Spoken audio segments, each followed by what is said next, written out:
Si comme moi vous manquez de place sur votre MacBook Pro, une solution c'est de changer le disque dur. C'est une opération simple, vraiment à la portée de tout le monde. Première étape, le choix du disque dur. Pour ma part j'ai choisi un Western Digital. L'important c'est de choisir un 2,5 pouces et d'une hauteur maximum de 9,5 pour être sûr que ça puisse rentrer. Les outils utilisés c'est donc un tournevis cruciforme assez fin pour pas abîmer les vis et puis un tournevis torche. Pour ma part c'est un taille 8. Une opération préalable, donc déjà faire une time machine pour avoir récupéré votre système dans son intégralité et puis télécharger l'outil de récupération et installer cet outil sur une clé USB parce que depuis Lion il est plus possible de démarrer via un CD d'installation.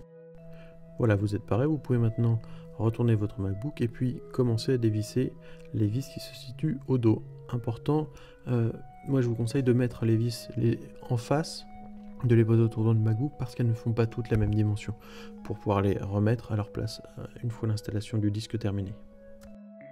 Une fois le capot ôté, vous pouvez toucher la partie métallique afin de décharger l'électricité statique que vous pourriez avoir en vous. Pour désengager le disque, c'est simple, il suffit d'enlever la petite barrette noire qui se situe à côté et puis de tirer le disque vers vous tout simplement, il viendra. Ensuite, il faut ôter les 4 vis qui serviront d'ancrage au disque et puis vous pouvez pas récupérer la petite partie en plastique qui permet de tirer le disque vers vous pour l'installer sur le nouveau disque. Pour installer le nouveau disque, rien de plus simple, il suffit de suivre les opérations dans le sens inverse. Donc on remonte les vis d'ancrage, on connecte le disque dur au connecteur SATA, on le replace dans ce logement en l'inclinant d'abord vers soi puis en le penchant vers l'avant, et puis on remet la barrette de blocage et puis on referme le capot avec les vis. Voilà, l'opération de démontage et de remontage du nouveau disque est terminée.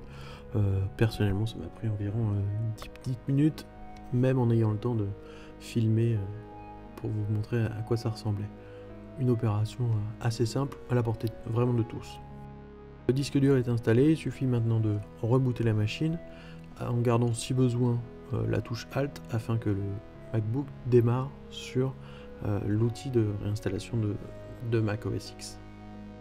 Une fois l'outil lancé, il vous suffira de brancher le disque dur sur lequel est votre time machine et puis de choisir la restauration depuis celui-ci.